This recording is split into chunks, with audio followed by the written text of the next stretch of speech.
샬롬 샬롬 샬롬 샬롬 샬롬. 하나님 사랑합니다. 여러분 주 안에서 사랑합니다. 사무엘하 16장 1절에서 23절.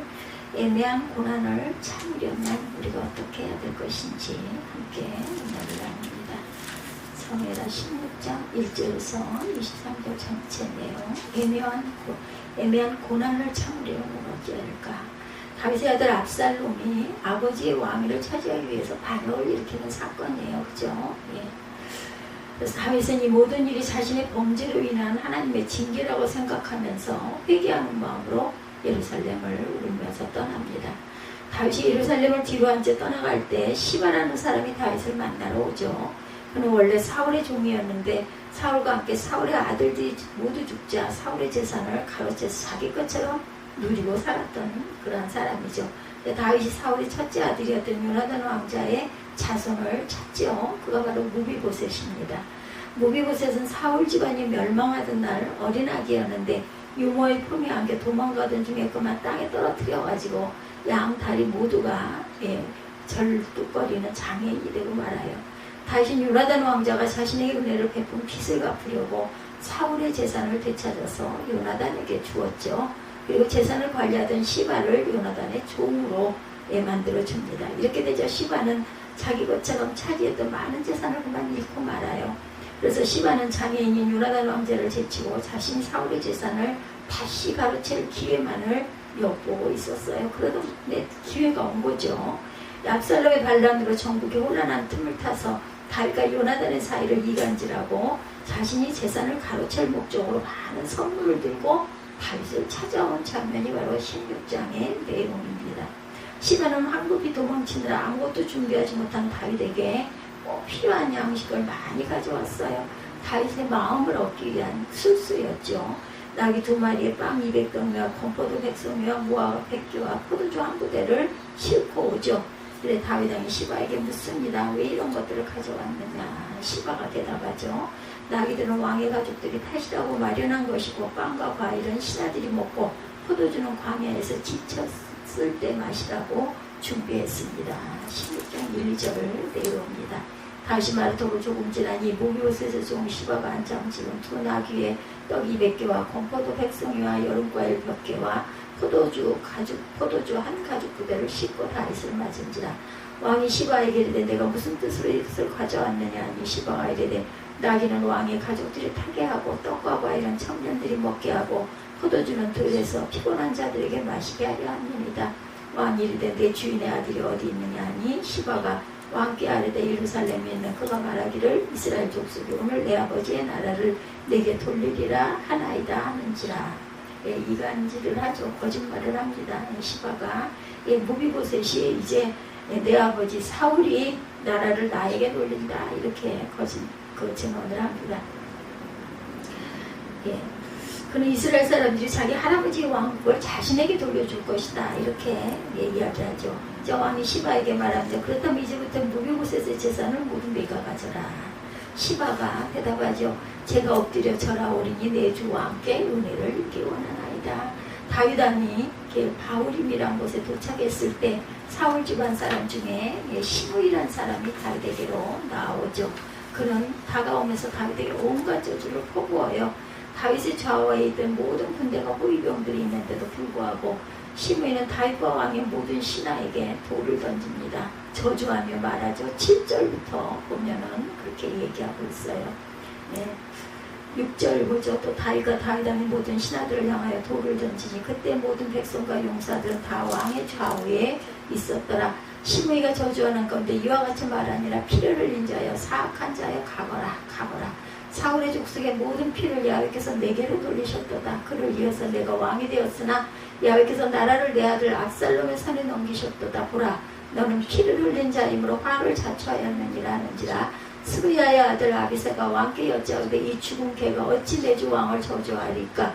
청하건대 내가 건너가서 그의 머리를 베게 하소서 하니 왕이 이르되 스루야의 아들들아 내가 너희와 무슨 상관이 있느냐? 그가 저주하는 것은 야훼께서 그에게 다윗을 저주하라 하시니 내가 어찌 그리하였느냐 할 자가 누구이겠느냐 하고 다윗이 아비새와 모든 신하들에게 이르되 내 몸에서 난 아들도 내 생명을 헤아려 하거든 하물며 이 베냐민 사람이랴 야훼께서 그에게 명령하신 것이니 그가 저주하게 버려두라. 혹시 야훼께서 나의 원통함을 감찰하시리니 오늘 그 저주 때문에 야훼께서 선으로 내게 갚아주시리라 하고 다윗과 그의 추종자들이 그를 갈 때 시므이는 산비탈로 따라가면서 저주하고 그를 향하여 돌을 던지며 먼지를 날리더라.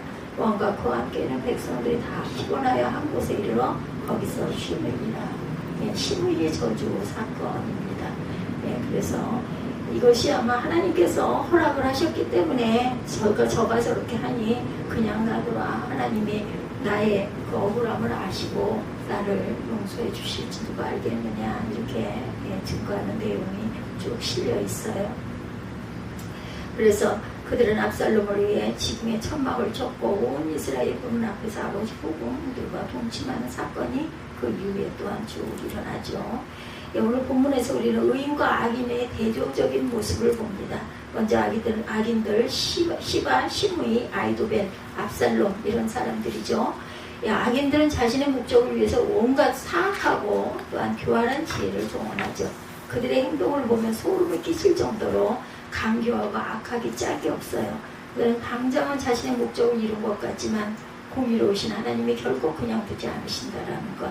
하나님이 반드시 심판하시고 멸망에 이르도록 합니다. 우리는 그들의 그림자도 따라가는 사람이 절대로 되어서는 안 되겠죠. 반면에 숱한 악인들의 등장 속에 빛나는 의인이 또한 발견이 되죠. 다윗 왕이죠. 자신이 사랑하고 아끼던 아들 압살롬이 반역을 일으키는 불행을 당해요. 그것뿐만이 아니라 마음이 슬프고 무겁고 착잡한 심정으로 예루살렘을 떠나가는데 엎친 데 덮친 격으로 말도 안 되는 사람이 나타나서 다윗을 저주하고 욕을 퍼붓죠. 이때 다윗은 의연하고 겸손한 반응을 보입니다. 그가 보여준 반응은 참으로 도전이 되는 믿음의 행동이었어요. 인생을 살다 보면 애매한 고난이 있을 때가 있죠.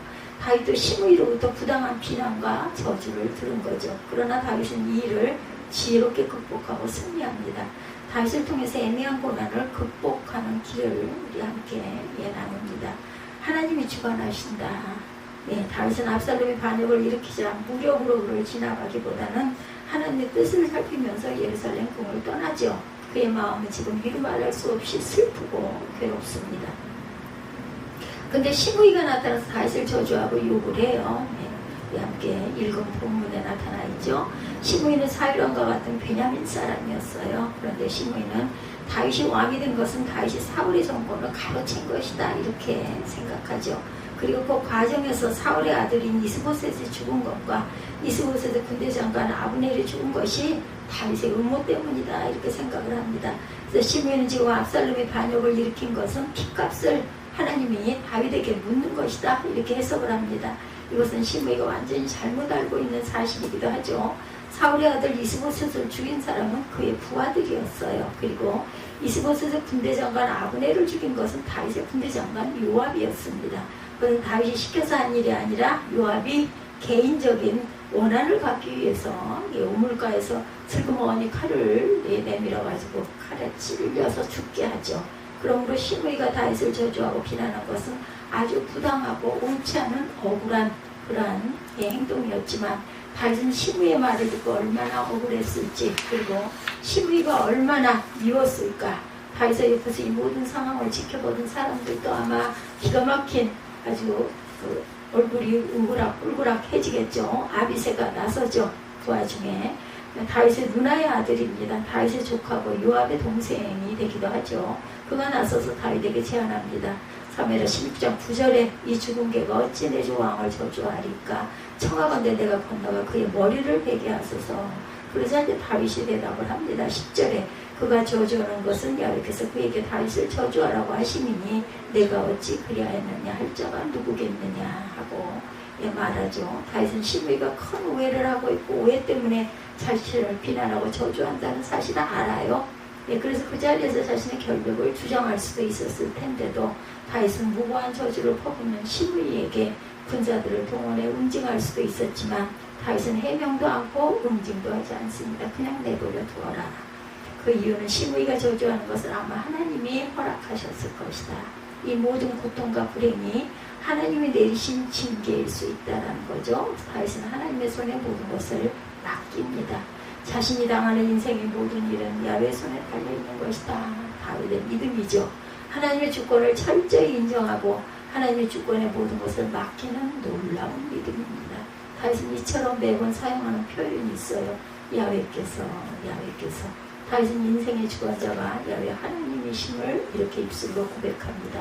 우리도 다윗처럼 어느 때인가 억울하고 답답한 일을 당할 수가 있죠. 그러면 그 일 때문에 속상해하고 스트레스를 받지 말고 모든 주권을 하나님께 맡기도록 하십시다. 이 모든 것도 하나님이 허락하셨다면 내가 나서서 해결하려고 해도 해결되지 않을 것이다 라는 사실을 깨달아야 됩니다. 다윗처럼 하나님이 모든 것을 주관하신다 이렇게 고백하십시다. 그리고 또한 하나님께서 온전하게 판단하셔서 갚아주시리다. 다윗도 사람인지라 시므이의 비난과 저주를 들으면서 얼마나 마음이 기가 막히고 분했을까요? 게다가 시므이는 다윗을 따라가면서 계속해서 다윗을 비난하고 저주합니다. 그런데 다윗은 시므이의 비난과 저주를 참아내죠. 원통하고 분통 터지는 자신의 마음을 추스릅니다. 다윗이 당장이라도 시므이를 죽이려 하는 요압과 아비새 형제를 만류하면서 말하죠. 16장 12절입니다. 혹시 야훼께서 나의 원통함을 감찰하시리니 오늘 그 저주 때문에 야훼께서 선으로 내게 갚아주시리라. 얼마나 놀라운 믿음의 고백이 우리가 이런 마음이 될까요? 과연 지금 다윗의 심정은 기가 막히죠. 아들에게 배신을 당해서 궁에서 도망하는 신세예요. 옷을 찢고 머리를 풀어헤치고 맨발로 울면서 예루살렘을 떠나고 있는 그런 그 상황입니다.